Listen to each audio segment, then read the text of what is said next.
Beverly Reed. And I'm Dr. Amber Klimzak. And we are Two Peaks in a Pod. Okay, well, thank you guys for joining us for episode number 3. Dr. K, how's your week been? It's great. I can't believe we've done 3 of these. Are people still out there listening? Yes. Oh my gosh, there are. And I actually didn't realize, because when I was looking at the statistics and everything, I had only been looking at downloads before, when people actually download. But then you can also see who's listening. And I think we had over 300 listeners. Oh my gosh. Yes. So, well, I convinced Steven to listen. So he was one of the 300. And he gave us a 5-star review. Thank you, Steven.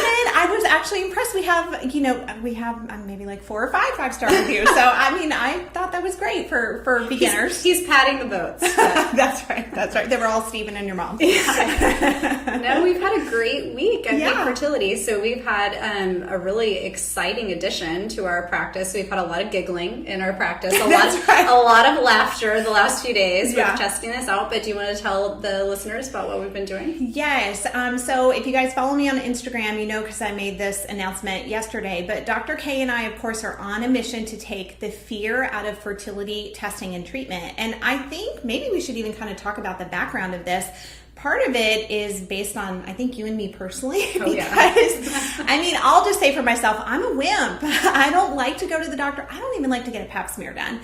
And so when I see the types of things that our poor patients have to do for fertility testing and treatment, I think we just have it in our hearts to really just make this process as easy and comfortable for our patients as possible. Yeah, I definitely agree. I think some of my most miserable doctor's visits have been to a gynecologist, and unfortunately that's what we are, you know, and I still remember my IUD. That was the most miserable experience. It hurts so bad, you know, and what we've discussed is there aren't a lot of options for pain control during these sort of short procedures that can be pretty traumatic and painful to the person undergoing them. So we were trying to get together with a better idea for how we could manage pain during these gynecologic procedures. Yes. And, you know, really as part of this whole process, I kind of thought back to my training. So in the very beginning, when I was a little med student or an intern, and I started seeing some of these procedures that women go through. And certainly it was pretty horrifying to see that. And we'd say, oh my gosh, you know, don't we offer to put the patient to sleep? Don't we offer to do all these things? And they say, no, this is how we do it. This is how we do it. And I, you know, of course I wasn't in the position to really kind of stand up and say anything about it at the time, but it does make me sad that it took me this long to really, as a woman leader in our field, now need to say no more. Right. We need to make this better for our patients. Just because this is how it's always been does not mean that we are going to continue doing it that way. Right. And what we had discussed is the technique a lot of the time was distraction. Yes. It wasn't direct pain control. We really didn't give much for pain control. It was talk to the patient, make them feel at ease, which we definitely believe in. Yeah.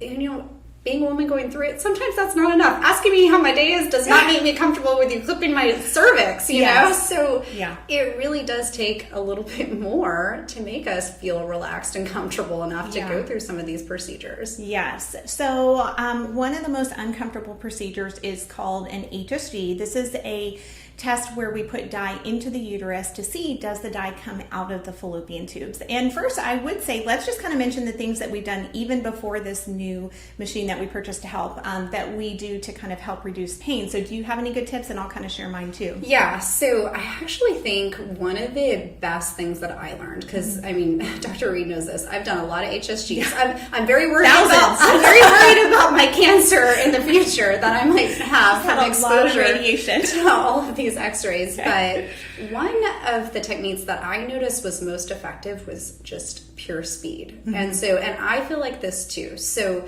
whenever I have a procedure done, whether it's like a dental something or it's at the doctor, if it takes longer and I perceive that that person is maybe struggling a little bit, I get more anxious and more in pain. So I saw that the doctors that were the best at performing HSGs with having really comfortable patients and really not seeming to have a big reaction to it, they were the quickest. So my goal is always to get people in and out of the procedure as fast as possible. And, you know, to do that, you have to be really good at it. So I trained really really hard so that I could be extremely efficient. Yeah. And then I also try and eliminate grabbing onto the cervix as much as I can. Yeah. So you know this, there's a tool that we use to kind of pull down the cervix to straighten things out, but a lot of times I find you don't need that. And I think the way we're trained is to always do that. Yeah. And when I started learning from other people, and I was like, oh, you don't need to do that. So I just try completely without, touching anything on the cervix. Just, can we get this? It's a small catheter that we place right through the cervix to push that dye up through the uterus and the fallopian tubes. And I would say 80% of the time, golden. We get through, we don't have to do anything. And I think that really, especially because it's at the very beginning of the procedure, sets the tone. They're like, okay, this is fine. I'm fine. This isn't that bad, and they're feeling much more at ease. So speed, I try not to grab the cervix if I don't have to. I use very small amounts of dye and I go very slow. The slower the installation, I found the significantly less cramping. Doctors that I've seen that really push that dye, immediately patients cramp, and I find a lot of times they get a spasm. Exactly. And I think that's an interesting point, because it's almost, you're saying two opposite things. I try to do it as fast as I can, but wait, go really slow. And it's all about technique. Agree. And I will say this is a mistake I made when I was an intern and I did this for the first time, is you don't really have the feel for how fast you need to push the dye, right? So you have this syringe, you're trying to give it a good push because you want the dye to go through, and immediately somebody will cramp like that. So that I 100% agree. I've just learned just nice and slow for injecting the dye.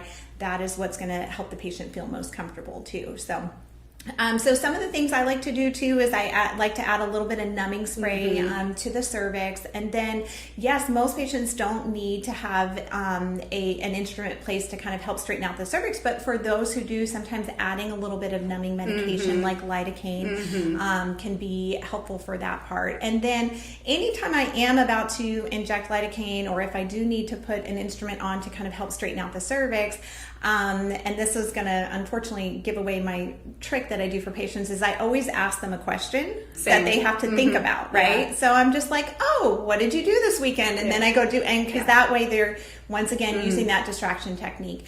But it's funny because apparently dentists do the same thing. So this never works on my dentist patients. They're like, I know you're about to do something to me, right? Well, I hate when the dentist does it because your mouth is open. And they are always, and I'm like, my mouth's open and I'm trying to answer your question. I know something bad is happening. Right, exactly. Yes, yeah.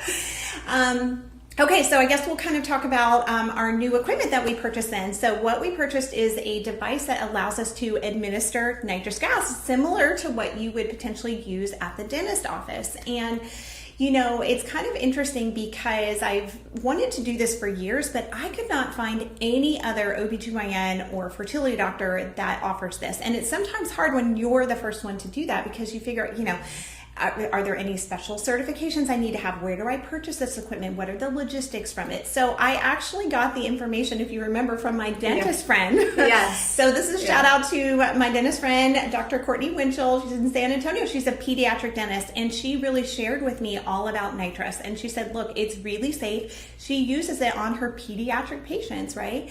And I think the great thing about it is it is very fast acting. Within a minute of breathing in nitrous gas, your body feels relaxed, that anxiety. Let's stop and tell the listeners, nitrous is laughing gas. Yes. So a common name, you've probably had it before. Definitely as a child, when you would go to the dentist, had to have any procedure, they did it. A lot of adults, we would get it. I got it before they did my IV for my wisdom teeth. They used it just to relax me for that. Yeah. So this is laughing gas that we're talking about. So nitrous gas, we're basically using laughing gas. Yes.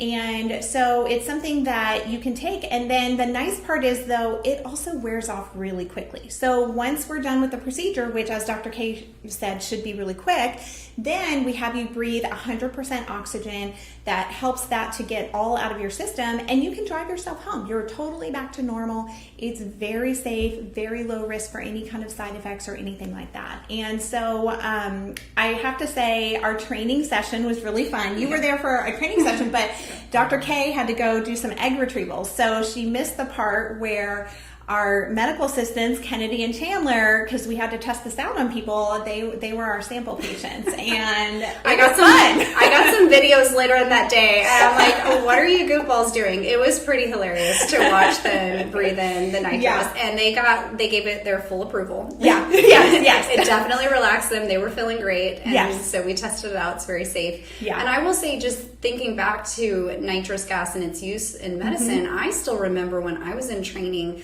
they were telling us, oh, Canada uses laughing gas, nitrous, during deliveries. And I remember from that point, I was like, this is so bizarre that America hasn't really taken this on and used it, because it is so safe. And really the key is the patient administers it themselves. And I distinctly remember that, because, you know, if you're in labor, if you're not able to do it because you're feeling too loopy, then you're safe, right? You're not able to give yourself any more of the medication. And that's what we do here in our practice as well. The patient is administering, putting the mask over them. And so if you get too much, obviously you're not going to be able to hold it over your mouth. So and one of the nice things I like about the system that we got too is it's adjustable. So for example, I think a lot of the machines that they sell, it just kind of gives a mixture of 50-50 between the oxygen and the nitrous. But with ours, you can really turn it up or down.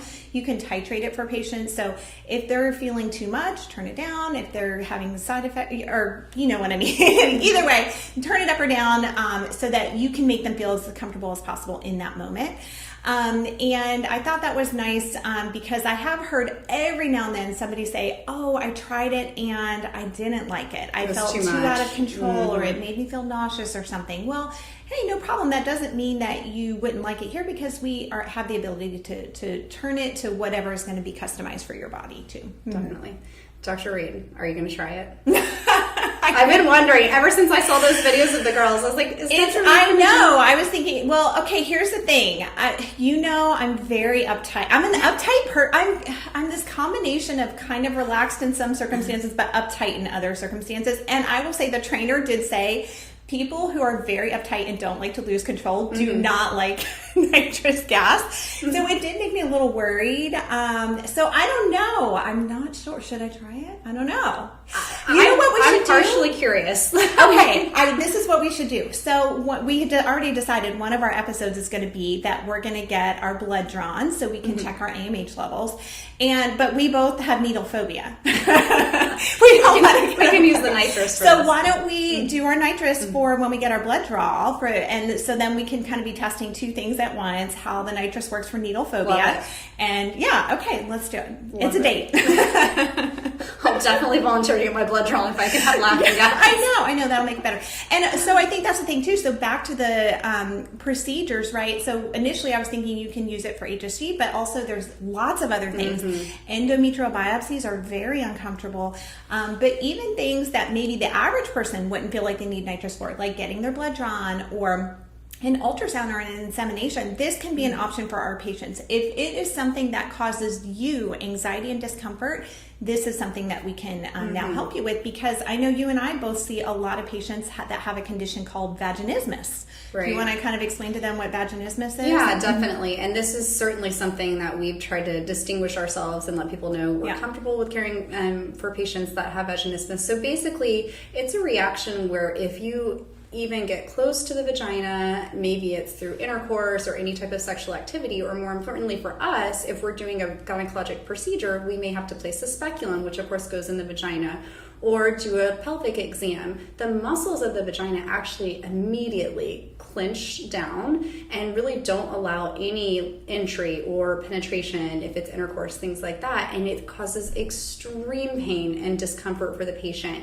And it's sort of like a cycle. So after it starts happening, then they have an anticipatory reaction where they're I know this is going to hurt, and your muscles, it's completely out of your control, just contract down before you even have a chance to try and relax. So it can be really frustrating with patients, because a lot of these patients, they're trying to get pregnant, right? And so that involves a lot of these procedures, and it's just constant battle for them. And so what we've tried to do is think of ways to make it so that we can really help these patients. And it is definitely a patient population that I think really needs TLC and especially tailored medicine for it. And nitrous is just like the perfect answer for them. Yes, absolutely. Because I just imagine myself trying to be in a circumstance like that. Look, you're already struggling at home with even trying to have intercourse, and then you think, I have to go to fertility clinic. Now they're going to be potentially using speculums and vaginal probes and everything. That's terrifying. I'm surprised anybody's ever even brave enough to see us, but we really want to serve those patients and just let them know that, you know what, you're in total control the whole time, right? And this, I think that's important too. When patients come in, just because you're scheduled for a procedure doesn't mean we have to complete that procedure, right? We're just going to go at your own pace. We're going to see what your body lets us do. And now we can just help with that relaxation part and the anxiety part with being able to give the nitrous gas too. Right. And yeah, I think also just a couple of other procedures that I've seen, you know, patients with saline infusion sonograms, it really depends on the patient. Yeah. I have had a few patients that really were just like, that was the most uncomfortable procedure I've ever had. Yeah. And, you know, I don't know exactly what patient it's going to be. You don't expect it. You get into it and you still want to figure out the answer. And they always want to complete the procedure. But then as the physician doing it, you do feel this like sense of, should we stop? You know, I don't want to harm you. I don't want to hurt you, you know, and it's traumatic. So it's nice that we have these tools available. Well, you bringing up the saline infusion sonogram too, I kind of wanted to mention that is another thing that we both do similarly that I really think helps with pain too, is so I feel like the average doctor who does saline infusion sonograms and or HSGs uses a balloon catheter. So this is a device where you have to put the tube all the way into the uterus, then you inflate a balloon, with just that part tends to cause a lot of discomfort and pain. But you and I both instead just use this little device that just goes in the cervix. It doesn't even go all the way in. And so I think that tends to make it a lot more comfortable too. We've done both, and I think we see the difference, right? Yeah. And, you know, it's always one of those decisions. We both do this. Yeah. What would I want? Yeah. What would I want for my friends? So whenever we make decisions for what to use in our practice, we really are thoughtful about what will be most comfortable. Yeah. And I think that's really important in the practice of medicine. Yeah, yeah.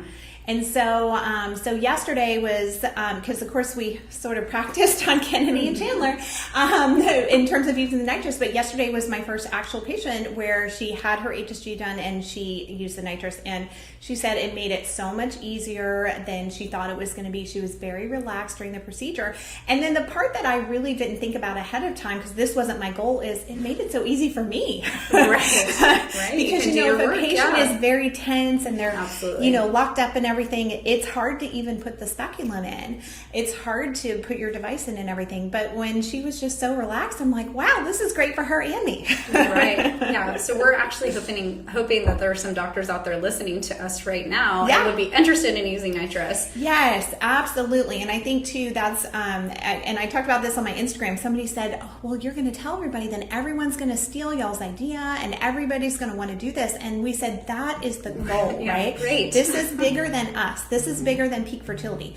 Dr. K, in kind of what we're doing right now, we want to help our patients, but we want to help all patients, not just our own. And so if you are a physician, really of any specialty, who just wants to know more, because that was the thing I struggled with. I couldn't find anyone who could help me. So now that I've gone through the process, I can tell you it's really easy. Reach out to me. I'm happy to explain the process, connect you with the right people to get it done, because we really want everybody to be able to have this available. Right. And our nitrous guy that was training us on the machine, he said that a lot of times physicians will use this for cosmetic procedures. And I was thinking, wow, you know, part of my issue with cosmetic procedures is I'm too scared of the pain, right? So I was like, maybe I might be interested in getting something. That's right. There you go. Who uses this? Let me know who. Exactly. Yeah. But, and he was interested to get feedback from us because he said there's not really fertility clinics using this. So, and I really do believe, and maybe we should put this on our counter, let's check in a year and see how many other fertility clinics are doing this. And I bet you we'll see a bunch, because that's the great thing about the platform that we have now too, is that we're able to help people all over. So but anyways, okay, well, I think we've got to wrap it up. And you know, thank you guys for supporting us through this. We definitely appreciate it. If you don't mind, please leave us a good review, and if you want, request a topic, because we will get to it even if it's months a few months from now. All right, thank you guys. Have a good week. Bye.